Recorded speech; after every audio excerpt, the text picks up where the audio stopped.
June 1944. American forces had just captured Saipan after one of the bloodiest battles in the Pacific. The island's airfields were packed with B-29 superfortresses, the most expensive bombers ever built, ready to strike the Japanese homeland for the first time. Then the sun went down, and Japan struck back. Lone Japanese bombers appeared from nowhere in the darkness. No warning, no defense. In a single night raid, 11 B-29s, worth millions of dollars each, were destroyed on the ground before they could fly a single mission. The American military faced a terrifying reality. They owned the daylight skies completely, but at night, they were defenseless. General Curtis LeMay, commanding the B-29 force, was furious.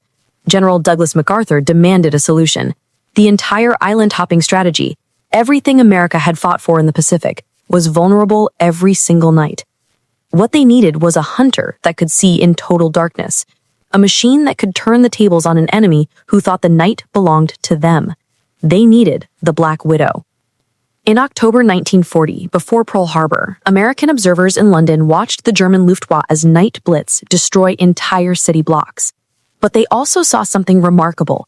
British night fighters guided by primitive radar, shooting down German bombers in pitch darkness. The observers, including Brigadier General Carl Spaatz, sent an urgent message home. America had nothing like this. If war came, U.S. forces would be completely exposed at night. Northrop Aircraft responded with an audacious proposal: build the largest fighter aircraft America had ever produced, designed from the ground up around a revolutionary technology, airborne radar. The result was the P-61, nicknamed the Black Widow, and it was a beast.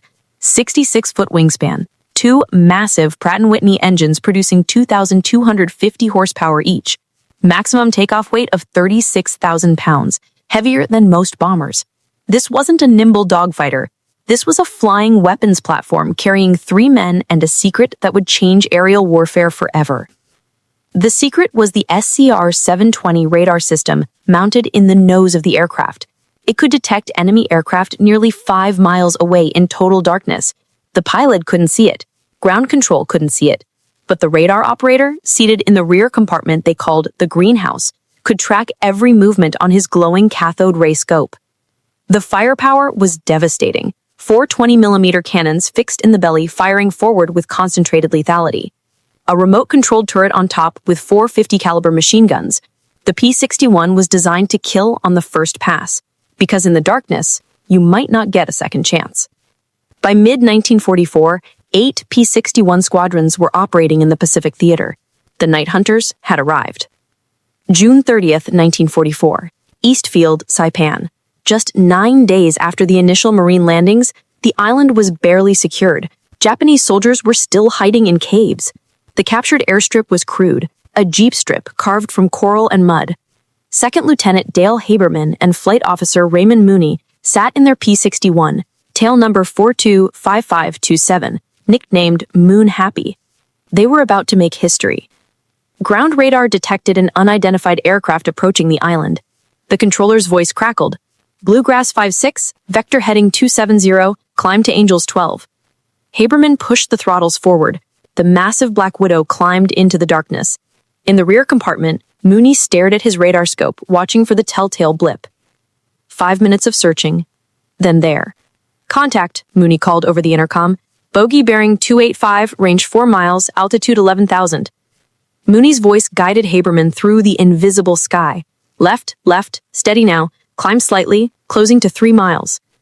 The radar showed the target moving slowly. Suspiciously slowly.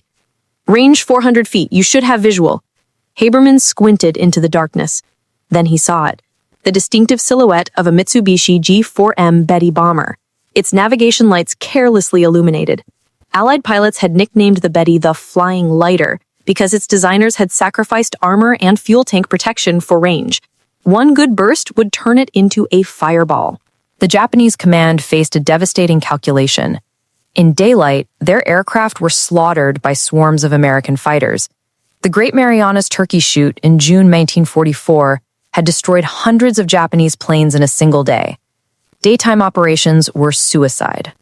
So they turned to the night, using Iwo Jima as a staging base to raid the B-29 fields on Saipan, 650 miles south. They flew in loose formations. About a dozen Mitsubishi Betty bombers stretched 20 miles apart through the darkness. The lead bomber navigated for everyone. The others simply followed his lights. The P-61 crews discovered a fatal flaw in this tactic. American radar operators would track the formation, identify the lead aircraft, and vector their pilot into position beneath and behind it. Completely unseen, completely silent. Then, the lead Betty would explode. For the trailing Japanese pilots, the effect was psychologically devastating. One moment they were following their leader, the next moment he was gone, vaporized by an invisible ghost in the darkness. U.S. operational reports documented what happened next. The P-61 crews found that if they could down the lead Betty, the others would typically jettison their ordnance and flee for home. Kill one aircraft, defeat an entire formation. The other pilots, now blind and terrified, would dump their bombs into the ocean and run. Mission accomplished without firing another shot. Lieutenant Colonel Naomichi Jin, a staff officer at Japanese Imperial Headquarters, later admitted to American interrogators why Japan resorted to kamikaze suicide attacks. There were no prospects of victory in the air by employment of orthodox methods. The P-61 had made orthodox night bombing impossible. First Lieutenant Joseph Paul Hendrickson was 25 years old, the son of a Kentucky sharecropper. He'd left his wife Rita and two young sons in Ohio to fly the P-61 with the 549th Night Fighter Squadron. In March 1945, his squadron arrived on Iwo Jima. The island was supposed to be secure. It wasn't. 6 days after arrival, at 4 a.m, hundreds of Japanese soldiers emerged from caves and overran the American tents in a surprise attack. Hendrickson survived, but the constant fear never left him. He flew 75 night missions over the next 5 months, grueling patrols and dangerous intruder attacks against heavily defended Japanese-held islands.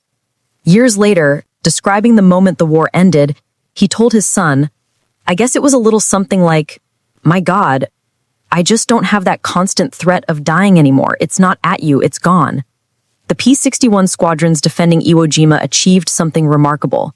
The 548th Night Fighter Squadron's unit history recorded it simply.